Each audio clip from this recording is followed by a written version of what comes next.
Hey YouTube, so this is the other guy coming to you today. So in today's episode, we are working on replacing wheel studs on my Toyota Tundra.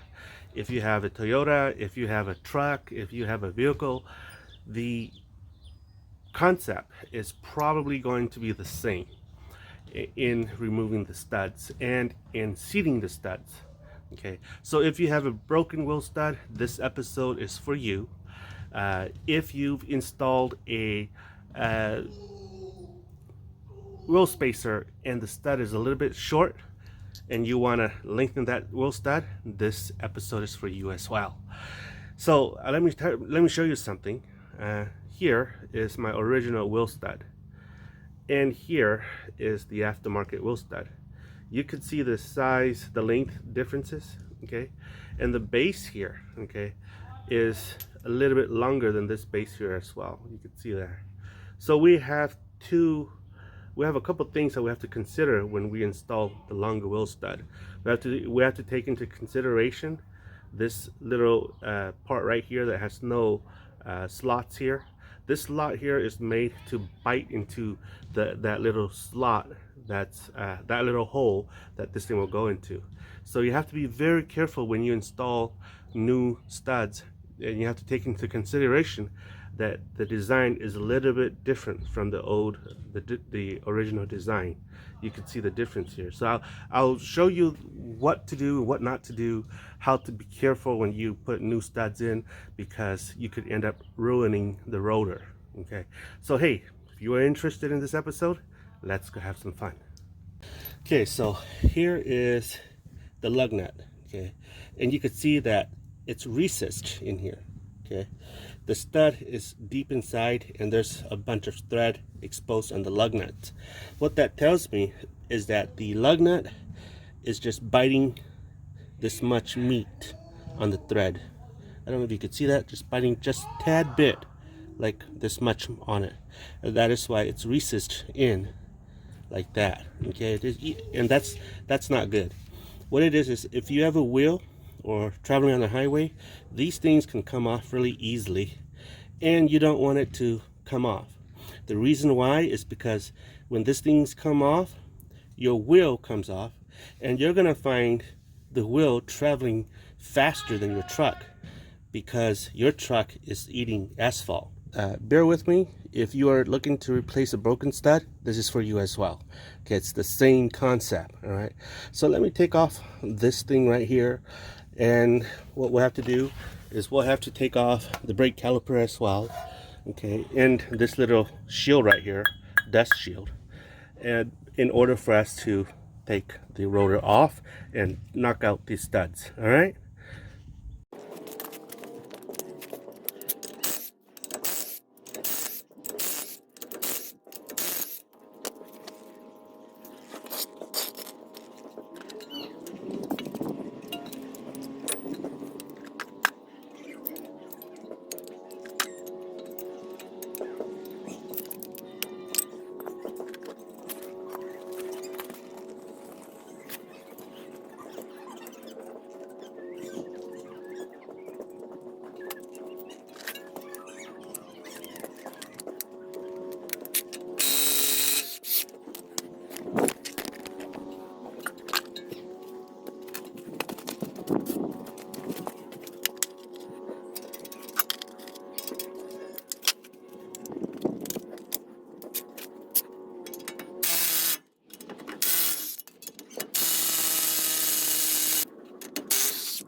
Okay, so now that you have the wheel studs exposed here, you need a special tool, and I'll show you the special tool.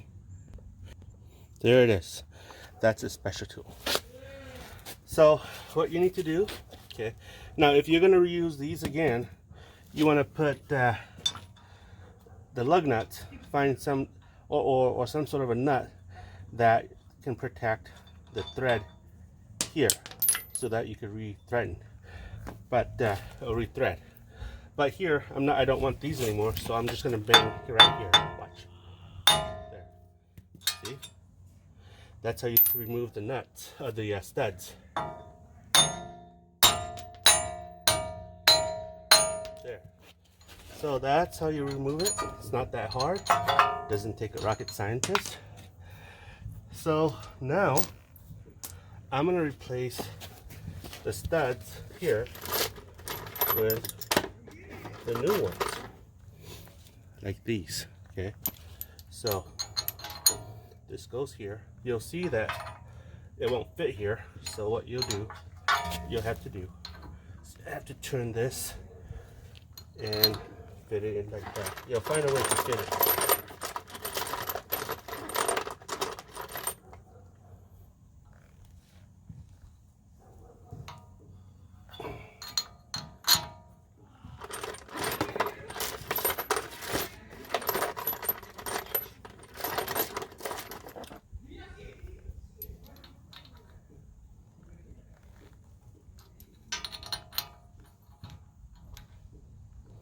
So I'm going to show you something so that you won't make any mistakes.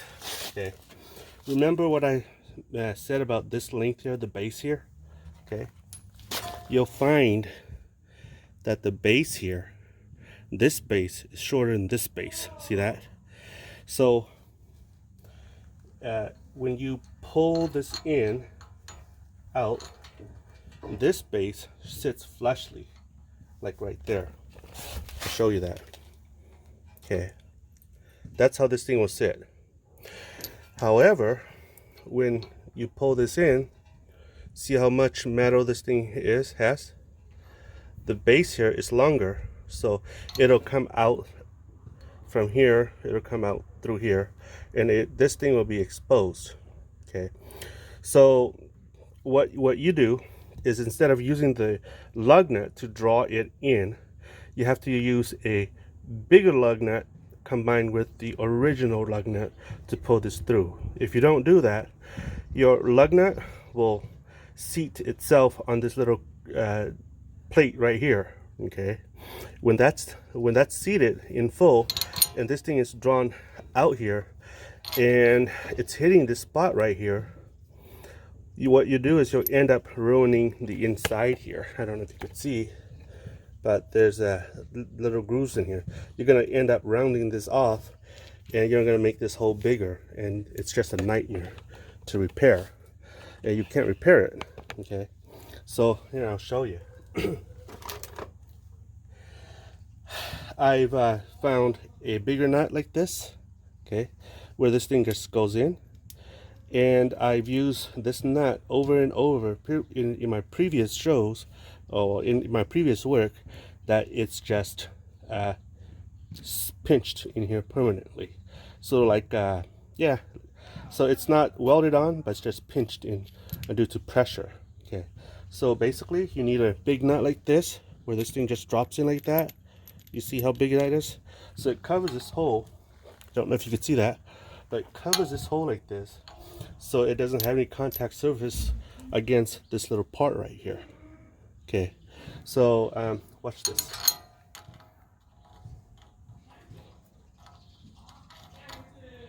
Let's see, let's do something. Let's do one and I'll explain.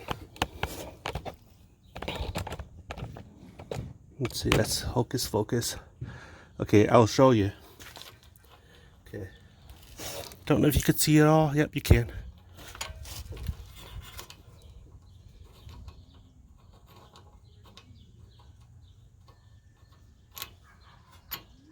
Oh, okay, so this one's not good. Okay, this one is better. Don't know if you can see it. Yep, you can. See how that thing goes in? So what you need is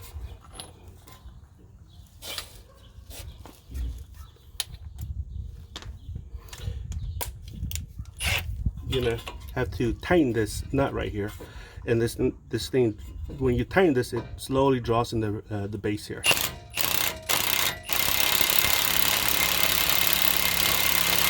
So you have to watch the space go when it seats snugly against here. You need to stop, because if you don't stop, it'll ruin the hole. So it's going in.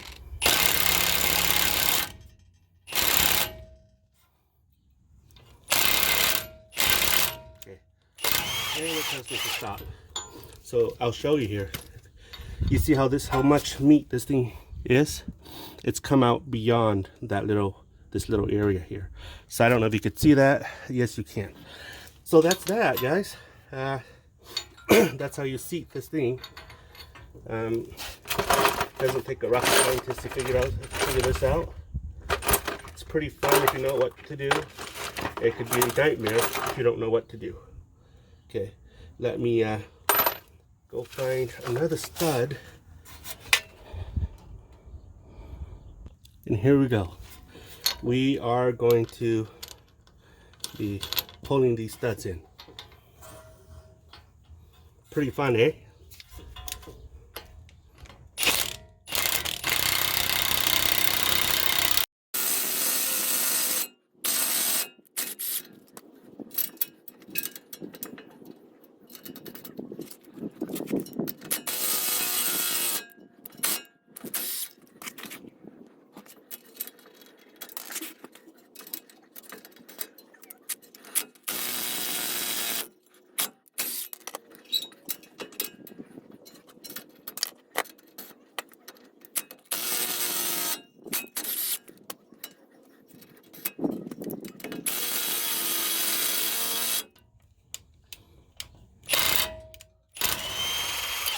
Ta-da! That's done, guys. So reinstallation is just reverse. Put this thing in.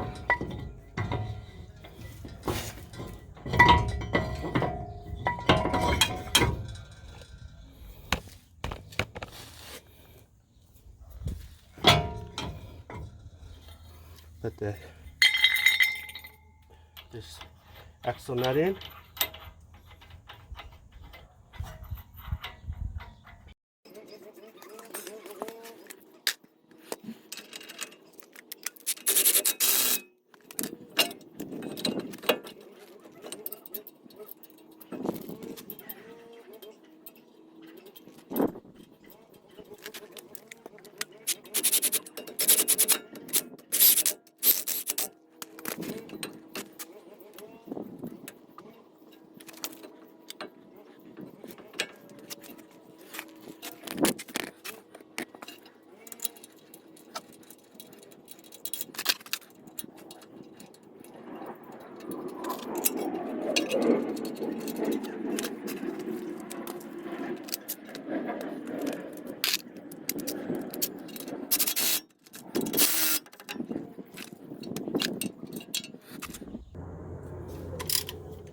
Torque this back into place.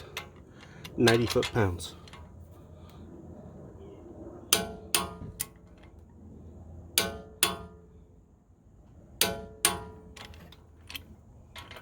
Always use the correct torque, guys.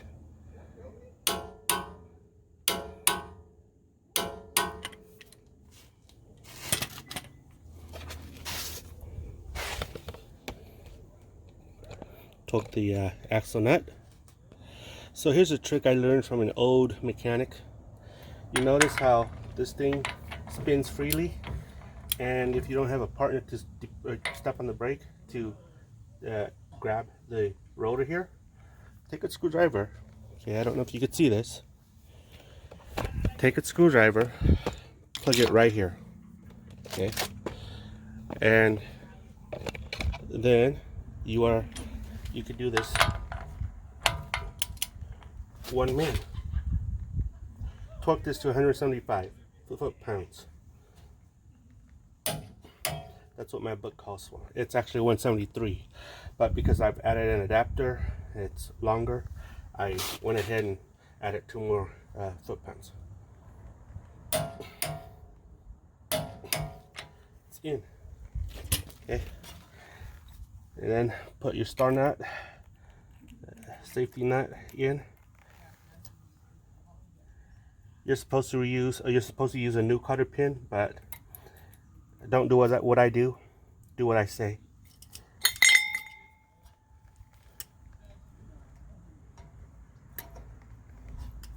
I'm using my old one. Don't do what I do. Do what I say. Use a new one. There. It's fixed. So now, the reason why I put the lug nuts in is to hold the disc here, the rotor, in place. Okay. Then now, put the shield back in. Make sure it's got no dust. Use your special tool. I'll go get another special tool here. Here's the special tool.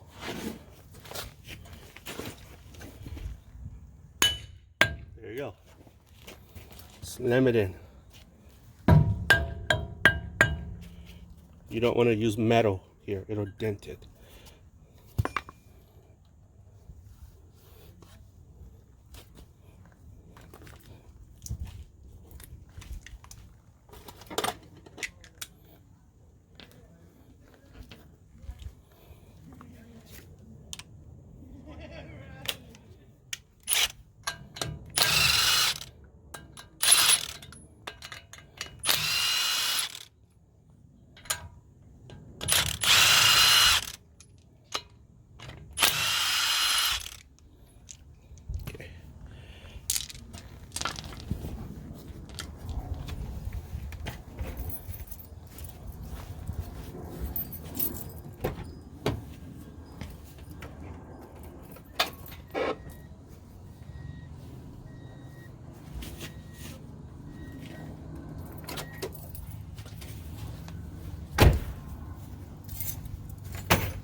Now, the wheel spacer goes back in.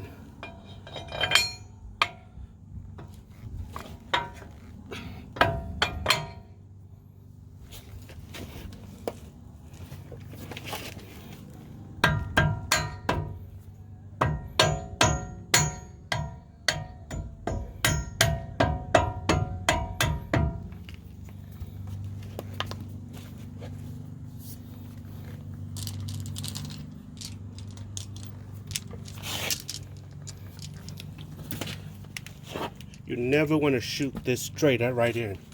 Okay. I'm only use this to set the never use that thing to drive it in any way, shape, or manner. Set it with your hands like this first. The reason I say so is because many mechanic has cross-threaded lug nuts to stud many times and live to dread it.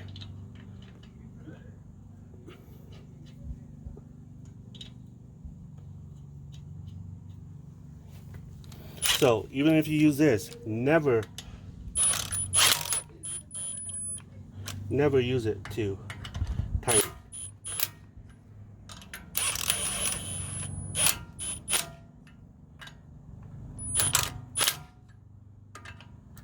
You see,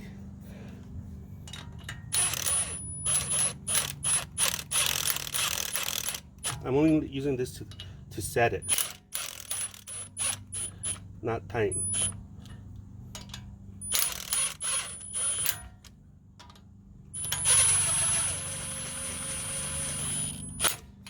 Okay, now I'm gonna go use my ratchet and slowly tighten this, because this, although it's lugs hub centric, it needs to be lug centric as well.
So there, you see, the stud is longer and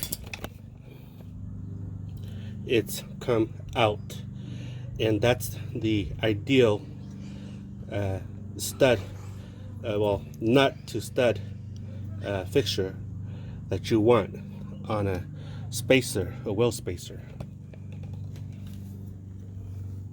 So now I need to torque this into spec. The torque here is, it calls for 85 foot-pounds on my book. I'm going to do 90 foot-pounds. I've always done 80 foot-pounds, but my book calls for about 83 to 85 foot-pounds. Don't do what I do. Check your torque specs.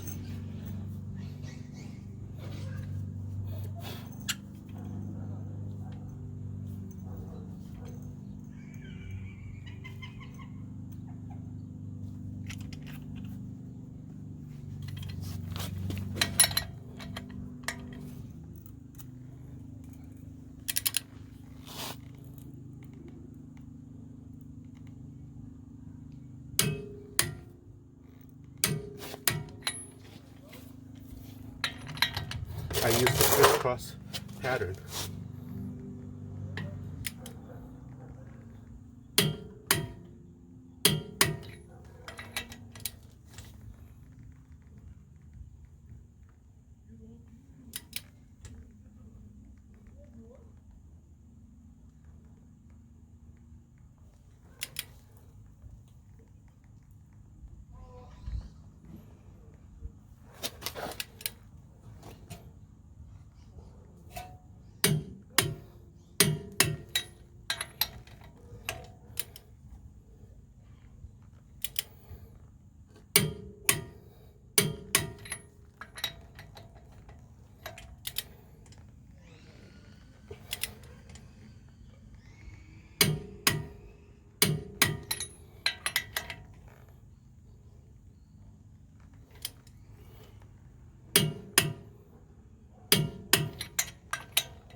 That's it, guys. Let me know what your thoughts are. If you haven't subscribed to me, please do so. That way you can be notified of my next project, and that encourages me to do more video. Like and subscribe. Let me know what your thoughts are.